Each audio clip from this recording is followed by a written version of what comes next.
Welcome into ATL Day Ones with Jarvis and Tenitra. Coming up on today's show, you mean to tell me we're not going to see Max Fried until this summer?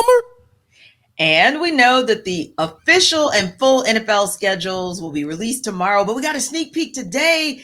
And, it's going to be a revenge game, quite possibly in Wembley. And last but not least, and for the culture, how about this, y'all? It's time for another epic versus battle. We'll talk about all that next, right here on ATL Day Ones. Let's go.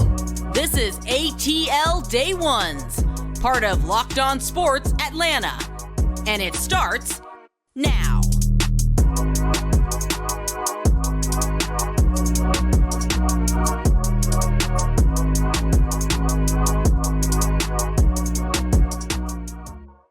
I want to start off by saying thank you for making ATL Day Ones your first listen of the day. And remember, we are free and available wherever you download your podcast. And wherever you download your podcast, make sure that you leave us a 5-star review. Really appreciate that from you in advance.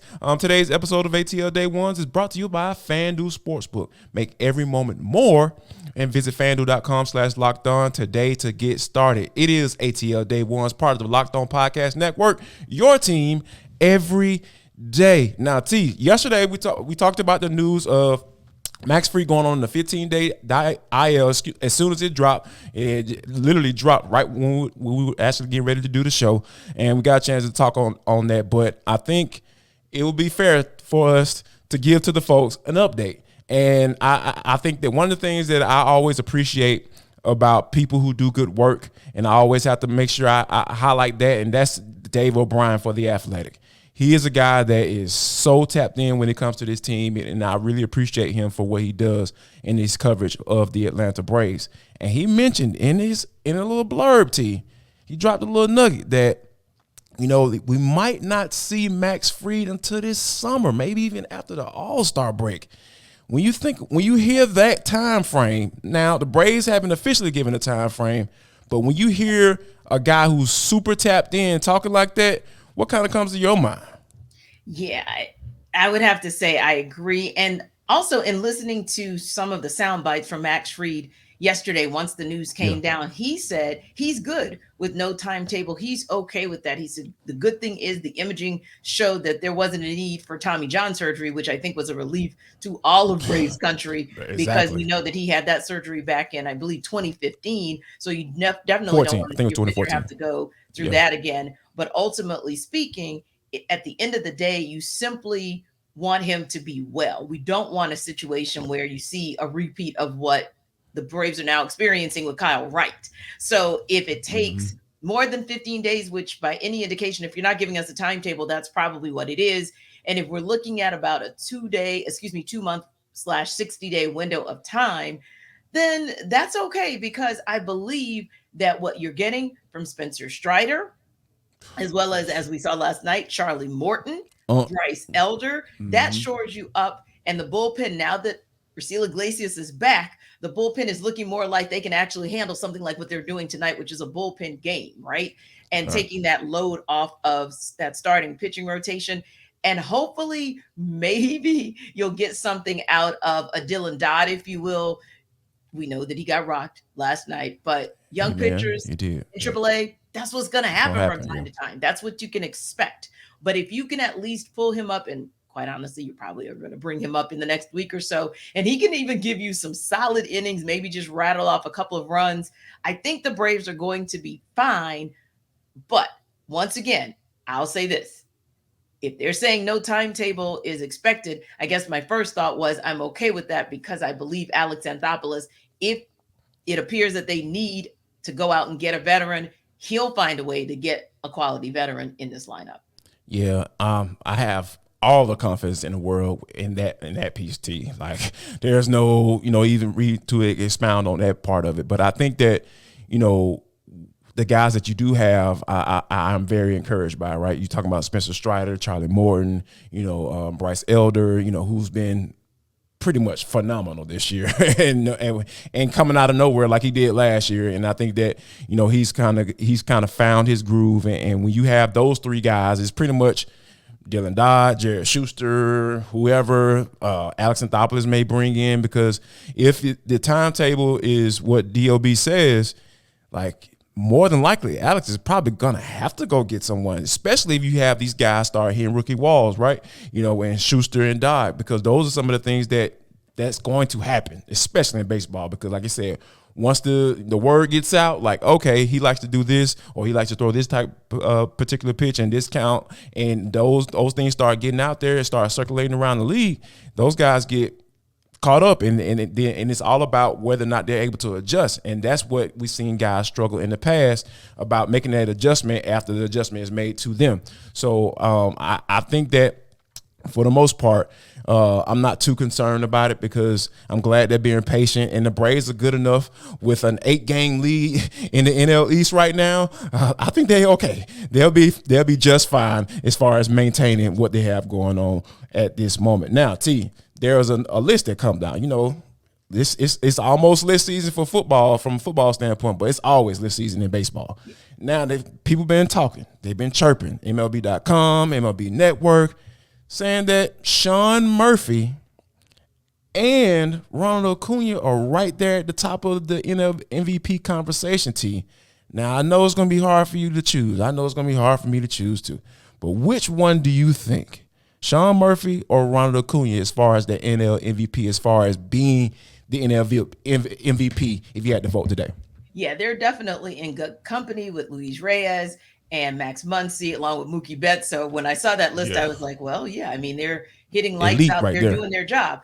But there was something that I saw that I thought the way he said it, the allegory that I believe it was Mark Bowman used over at MLB.com, I really, really liked it. And he said, it's been 5 weeks into the season, and we have seen all 5 tools from Ronald Acuna Jr. And I just love that, because a few days before that, I had just been saying, man, it's nice to see him use all 5 of his tools. But I love the way he said it. 5 weeks, 5 tools. We've seen everything. We're talking about him coming off of being recognized as player of the month. Now, granted, Sean Murphy, player of the week. Appreciate that. And that's a fantastic thing. But to get player of the month, and there have only been 5 weeks in the season, that means you were on one all 4 of the first 5 weeks. Yeah, it's jump. So if Ronald Acuna Jr. stays on that path, and a potentially historic one, 50 home runs, 50 stolen at bases, this is something that pundits, baseball is all about stats and all about history. Indeed. A lot of pundits are believing that this could actually happen. So when I look at that piece, taking nothing away from what Sean Murphy has been able to do as well, it's a tight race, but I would have to lean in the direction of Acuna.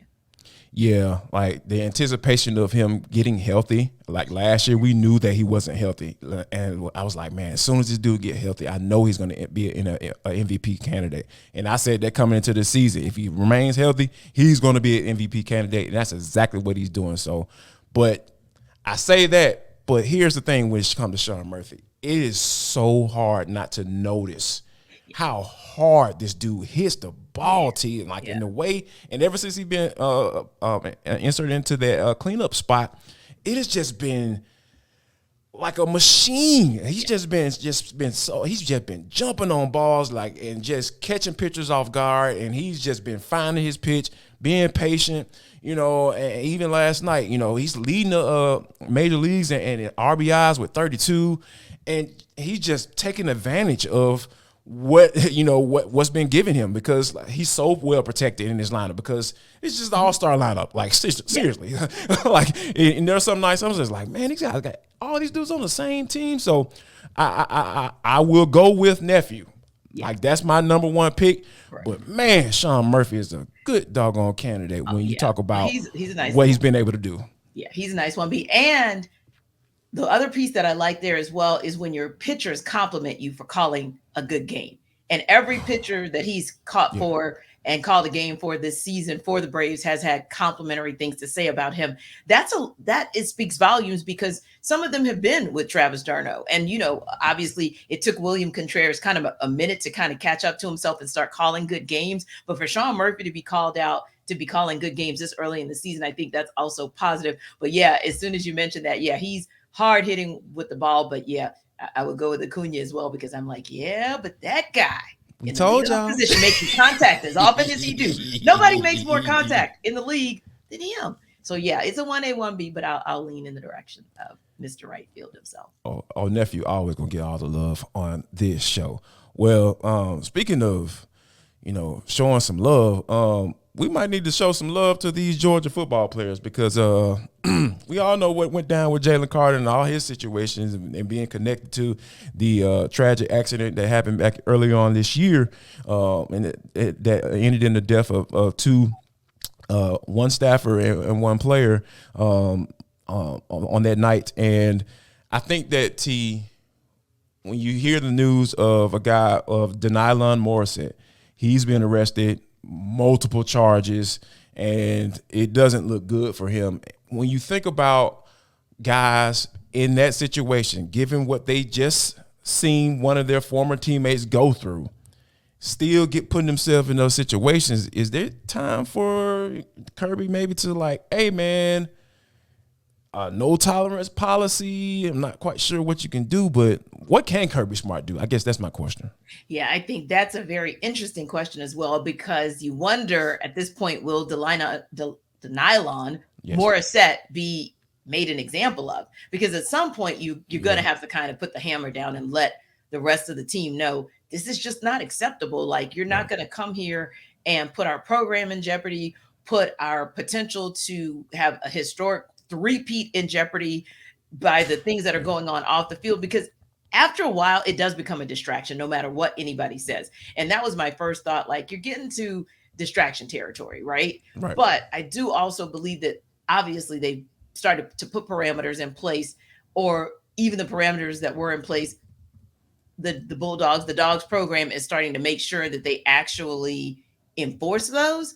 But I think this is that situation where you really have to decide, okay, it's only May, but if these things keep happening and we don't shut this down and kind of keep this in-house and have a conversation, a one-on-one come to Jesus with just about every player in this locker room, then this is where it's going to happen. The other piece I thought of was this. There's probably that extension, if you will, of the programs, surrounding the actual players. There has to be a tightening up of those programs as well, because not that there's a shadow where there's someone who can follow these players each and every day and each and every minute of every day, but you might have to, and I'm taking this, of course, from the professional perspective as well, you've got to have a kind of a tighter rope, a tighter rein on these players, for lack of a better term, to say, hey, whomever is assigned to make sure you're kind of that person's side-by-side shadow/bodyguard, you may need to tighten up the reins a little bit more, because we're here for business. The dogs are on mission to make history with a three-peat, and you just don't want things like this to keep derailing it, and for this to keep being our conversation about this dogs program. Yeah, you definitely want to change the narrative, right? Because and I think Kirby Smart is going to have to figure out what that looks like. It may be a no tolerance policy, at least for the time being, at least for 2023. Because I don't want to hear about reckless driving and all that for guys who wear that black and red uniform. Because sometimes you got to learn from other people's mistakes, and I really wholeheartedly feel that eventually they'll get to that space, because I feel like Kirby doesn't want that negative light being shined on those guys, because they're doing some really good work on the field down there in Athens. Now, speaking of on the field, how about this? The Falcons are headed to London. This is a revenge game for Calvin Ridley. We'll talk about that next. But first, we got to talk about our folks over at Built Bar, because this is what this episode is brought to you by. That's Built Bar. Built.com is the place that we tell you to go to, because, T and I, we've been doing our thing. We've been getting it in. We've been working out. We've been doing all of that stuff, right? But guess what? Before I leave out the house, I have to stop right by my doorstep, because, sometimes you got to keep a little stash somewhere. So I go in my little stash and I go grab myself a Built Bar. I'm talking about 17 grams of protein, 100% real chocolate. I'm talking about it's right there for you. All you got to do is just go to Built.com and order yourself a box today. Now, you're saying, I know you're probably saying to yourself, well, Jarvis, man, I'm kind of like a storefront, brick and mortar type of guy. I want to go get my thing, or a brick and mortar type woman. I want to go get my stuff. I want to go get it and get my hands on it. Cool, that's fine. They got two options for you. Walmart, Sam's Club. Walmart, if you want to go get the four bar box. If you want to get the big boy boxes, because that's how I get down. I'm the big man, so I got to get the big boy box. So I'm going to Sam's Club to go get that today. So why don't you stop playing around, get your life together, and go get yourself a Built Bar? Well, we will see who gets his life together over in London. Could be Calvin Ridley, could be Kyle Pitts. All we know is that, of course, tomorrow is when we're going to get the full-on schedule for the entire league. And, of course, that means the Falcons are included. But the league kind of gave us some tidbits today about the international schedule. 5 games over the sea across the pond, a couple in Germany, 3 in London. And one of those games is Falcons versus Jaguars. That's week 4, October 1st. All the games are going to be 9:30 a.m. Eastern time. So get your tea and crumpets ready, or do your virtual church, or whatever it is that you have to do, because they're going to be early bird specials throughout the entire season. Now, speaking of that Falcons game, it'll be interesting because the assumption here is this. It's an early season game, week 4, so you're probably going to see a bye week 5. I always wish that the byes are a little bit later in the season, but ultimately speaking, it is what it is. It's going to be week 4, right? But what makes this matchup, to me, maybe the most intriguing is who's on the other side of the football, and on the other side of the football field this go round. And that would, of course, be Calvin Ridley. So this is going to be the first opportunity that Rid has to play against his former team. And I am sure that he is going to kind of be on low-key mission. So you could call it kind of the revenge game for Cal Ridley. But here's what I think as well. You want the Falcons to win, but you also want Calvin Ridley to be on mission for it to be a revenge game, because that's the advantage for the Falcons. Because as long as this guy's hitting incentives that make the Jaguars want to actually re-sign him, Jarvis, then 2 things. Number 1, the Falcons might creep up on that 3rd round 2024 pick. Or if the Jaguars see what they love in Rid, then hey, they might actually re-sign him. Falcons might potentially creep up to the 2nd round in 2024. So, a revenge game from Rid might not be a bad thing.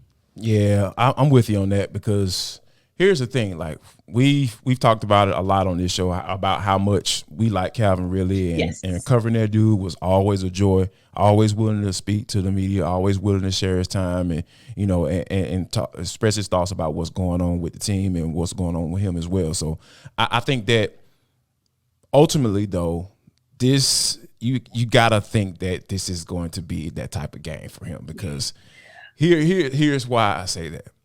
Because take it back to before he stepped away from the team, like that week that I spoke with him, or got a chance to talk to him, before leading up to the London game before the Atlanta Falcons, and he was just like, he just didn't look like himself. And then not too long after that, we found out that he wasn't going to be traveling with the team to go over to London. So I think that this is going to be a moment for him. I feel like, just saying like, okay, like this is a familiar place. This is something that, I was in a bad space when I was getting ready to head to here. So this is, I believe that Cal is going to be super uber locked in when it comes time to play this game, because, it makes sense, right? There was the team that drafted him, and a lot of people were kind of shocked when the Falcons took Calvin Ridley in the 1st round that year. So all of those things kind of come into play, where I feel like it's going to be one of those games.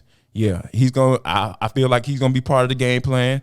Doug Peters is going to have him super involved, and I would not be surprised if Trevor Lawrence is going to be talking to him a little bit more, so to make sure that they get them once going. And then, like, as long as he doesn't do too well, and like I said, and it can lead to what you were talking about as far as getting that 2nd round pick, because at the end of the day, like, if Cal stays healthy, I'm saying it right now. I've been saying it, and I was like, if the dude stays healthy, the Jaguars are going to sign him, because that dude is on a mission. I've been checking out I saw one of his workout videos too. Dude will put on some pounds too, T. Yes. That man is ready to rock. Yeah, and we always root for Rid no matter what, because we want to see him succeed, because he was indeed someone who was easy to talk to when we were in Flowery Branch. And I can even recall one of the last times we had an opportunity to speak with him last season. He wasn't really up for it, right? Because he still had that shy side, even when he was named captain. He was like, he couldn't believe it, right? And Right. but he took it very seriously. And I can recall asking PR like, hey, are we going to be able to talk to Rid today? Because he kind of seemed like it. And after just a few seconds of kind of waiting or whatever, then we, like you said, had an opportunity to speak with him. So yeah, we're always rooting for him, but also rooting for the Falcons, saying, hey, it's really okay, because it's always good business for us in local media if the Falcons win. 30-27 works, as long as the 30 is what the Falcons hit. Now, another guy that we're hoping will have not necessarily a breakout game, because that would mean that maybe games 1, 2, and 3 weren't all that, but Kyle Pitts did get his first touchdown in London, his first NFL touchdown. So while we don't necessarily want to see him have a breakout game all the way in week 4, we would like to kind of see that magic repeat itself when he gets over to London, right? Yeah, absolutely. Because I feel like I'm really interested to see how the dynamic between Kyle Pitts and Desmond Ridder works out, because we understood what it was for Drake London and Desmond, because those guys clicked immediately. And I saw something that I thought was really funny. I think he was on the AtlantaFalcons.com podcast, and they asked him what made them click so much. And Desmond Ridder immediately came out and said, because we're light skinned, in that high pitch Kermit the Frog type voice he got going on, So, and I was like, oh, okay, yeah, light skinned brothers do stick together. Yeah, that's how it works, most of the time. So, I think that the only thing is they just fight for mirrors. You know what I mean? Like, that's how they roll. But yeah, I had to take a little shot. T, come on now, why you looking at me like that? but I do like the fact that, Desmond is like going into the season as QB1, and I really feel like he's going to be establishing a relationship or a rapport with Kyle Pitts, because like going back to last year, like Kyle Pitts will never admit this, but I know he was super frustrated with Marcus Mariota being the quarterback for this team. And when you think about like all of the overthrows, all of the just putting them in bad situations and not giving them an opportunity to catch the ball, I'm like, how you overthrow a 6'6" dude with a doggone 155-inch wingspan? You know what I'm saying? Like, how do you do that? So I expect Kyle to get it rolling before then, but more definitely, being that he got his first touchdown in London, I really expect him to kind of continue to do the same over there as well. Yeah, and we know Desmond Ridder will show up in a 4th game like you want him to, because the last game, which was his 4th game last season, he really did show up and show out. And I don't 1-0 against Tom Brady, T.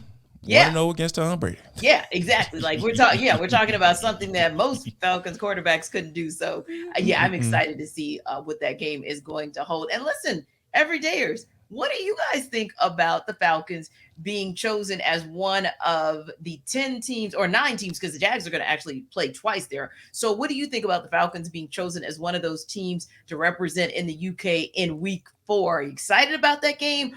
What are your thoughts on them actually going up against Calvin Ridley? How's that going to look? So let us know. Why? Because you're our everydayers, and what you say and what you think actually matters to us. So you can drop a note in the comment section if you're checking us out on YouTube, or of course you see our Twitter handles there. So you're always welcome to drop something in our DMs, and definitely listen to us wherever you download your podcast, replay it over and over and over again, talk about it amongst your friends and family, and tell them about the great things we're doing over at ATL Day Ones, because guess what? Without you guys, we would not be able to keep this going. So thanks a lot. And again, we're looking out for your comments. We want to hear what you think about what's going to go on in week 4 in London. Absolutely. Y'all drop those comments in the comment box right now. Do it if you're on YouTube. And if you're on the audio side, just download the podcast again. Why not? Just do it. Just come on, help your people out right here. We got these red solo cups on deck. We're trying to give them out right here. Become an everydayer for ATL Day Ones. But T, this is for the culture. It is the intersection between sports, entertainment, the culture, and sometimes whatever the hell we want to talk about. Because that's just how we get down on the show today. It's no different. T, there have been some rumblings, some conversations. You know how big the versus battle was during the pandemic. There was just something that just warmed my heart. It touched my soul, because it, everybody being at home, and and people wanting to interact, and they just came up with this amazing idea of having people just sitting out here playing their songs, performing their songs against each other, and I thought it was just amazing. So now there are a couple of battles that have been thrown out there, and I want to get your thoughts on them. Now, the first one is Jennifer Hudson and I'm sorry, JD versus Diddy. Who do you think pulls that one out and why? It depends. If it ends up in New York City, like it is rumored to be, that's going to really be a Diddy. Honestly, that's going to be him. Yeah. But I don't even know if I'll watch if it's in New York. Like, that's how I feel about it. Yeah, exactly. And some people are saying, that would be an unfair. Yeah, that's an unfair advantage, right? Now, of course, same thing would kind of be here if it was in Atlanta. That might be a bit of an unfair advantage for JD, although, of course, Diddy has produced a lot of artists here in Atlanta as well. But if it's neutral, he stole a lot of money from them artists in Atlanta too. Yeah. Yeah. Well, now you know he did the same. So I don't know if we want to go down that road. Maybe we ain't gonna do it out of the day. Let's not do that. Because hey, look, I had a chance to meet JD a few weeks ago. Nice guy. Let's just leave it alone. But I think ultimately, to me, that is an absolute toss-up. If we're being objective, that is an absolute toss-up because without JD, really and truly, this hip-hop scene would not be what it is. Atlanta? You can say what you want to say. Come on, and that's of course, no disrespect to Organized Noise or the Dungeon Family or anything like that. But JD and the expansion and the evolution, when you start producing award-winning albums for the likes of Usher and Mariah Carey, like that's where it starts to distinguish itself. And maybe I just talked myself into JD because maybe that's where he has a competitive advantage, because I don't know that Diddy has the R&B repertoire that maybe JD has now. He's got Mary J. Don't get me wrong, and that's a deep repertoire. Total. No, can't put that there. Because if you're going with Mariah Carey and you're going with Usher, you got to get a heavy hitter. Yeah, no doubt. Yeah. Mary is Diddy's heaviest hitter. He at least tried. Let me just say that much. Yeah. In comparison to JD, yes. JD conquered. Exactly. So that's why I think you might actually give it to JD, because if you looked at the whole catalog past the hip hop piece. Now, Diddy, of course, evolutionized, right, wrong, or indifferent for what you think about it, but he did definitely put a new, different evolutionary spin on hip hop. But I think I just talked myself into JD. Yeah, I'm with you. I'm JD all the way. Like, I didn't have to talk myself into it. Yeah, because for all the reasons you just named, and because, hey, I'm always gonna represent. Anytime Atlanta versus New York comes up, like you all can already know where I stand. That's where I stand. That's where I'm gonna go until I'm dead and gone. But yeah, here's another one I want to throw at you real quick before we get out of here, T. Like, here's my dream scenario, and of course, it continues with the Atlanta versus New York theme, right? How about Dungeon Family versus WuTang Clan?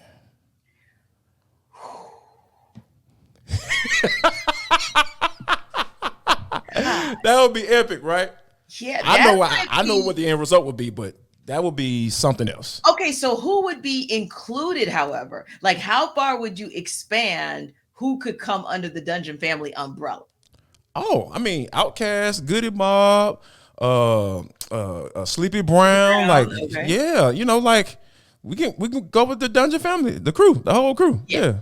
See, that's where the challenge would be, because there were 9 members of Wu-Tang, and Method Man did something that nobody else did. He was the first to get a Grammy for that rap R&B collab with Mary J. That repertoire is really. Was the first to go diamond, though. Well, that's what I was about to say. So you just took my comparison there. So thank you for stealing my joy. But sorry, but yeah, I get excited. Where that's the thing where you gotta do the comparison contrast of what Outkast was able to do is worldwide, because for you to go diamond as a hip hop group means that you literally had to pull those millions and millions, 10 million to be exact and counting, across the entire world. Yeah. The Grammy is really primarily for what you did here in the US, although they won awards internationally as well. So I probably would give the slight edge to Dungeon Family, because also, while yes, Wu-Tang definitely, put I think it's Staten Island, put them on the map. Yeah. Mm-hmm. Like what Outkast did to really say the South had something to say, like the backing up of that is unbelievable. And I still think whether it's Atlanta or anywhere else in the world, A WuTang reunion, oh yeah, I'm here for it. An Outkast reunion, folks would lose their minds. That would be like it couldn't be a price that people wouldn't be willing to pay. They could put whatever price, they can just do like this and be like $1,500. Right. And people will pay it. I will have to figure out a way to take out a loan to try to pay it myself, because like I got to go. Like Andre 3 Stacks and Big Boy back on, like, come on. Yeah. And the influence of Goody Mob, even just the way that they brought songs like Soul Food, and the way, like, just that they're so ahead of their time. Exactly. That's what I say about them too. Yeah. I think they're gonna be there. To me, they're like a Missy Elliott. When she was out way back when, I knew she was genius, but I don't think I really appreciated how genius she is. But to see her stuff come back and be relevant now, that tells you how genius she is. Same thing with Goody Mob. When I hear those songs now, I'm like, oh, I knew they were revolutionary back then, but man, what Goody Mob did. And like you said, just under that whole Dungeon family, and even Sleepy Brown, you got to throw him in there, because when you heard a Sleepy Brown hook, so it's like, oh gosh, what? He's so talented. Yeah, I mean, like Nate Dogg's hooks were legendary, but please don't sleep on Sleepy, because those hooks were legendary too. So will be fun. It would be fun. Super, super fun. Go ahead and make that happen. Versus stop playing around. Whatever y'all got to do, get all the sponsors that y'all can possibly get, because I will be watching. I will have my popcorn ready for this Super Bowl type win that Dungeon family will have once they go up against those guys. Yeah, man, that's how I rock. I don't care about bias, man. This is what it is. All right, we do care about you guys rocking with ATL Day Ones and making it your first listen each and every day. All the people that come here each and every day, they are everydayers. They show us love every day. So if you are an everydayer, go ahead and drop it in the comment box right now. If you're not an everydayer, go ahead and join the party. Become part of the cool club. It's okay. It's okay if you haven't done so. But yeah, go ahead and join the movement right now. Yes, I said right now. Yes, I'm from the South, man. That's how I get down. But guys, if you don't do anything else, I want to make sure you guys share love, show love, and most importantly, spread love.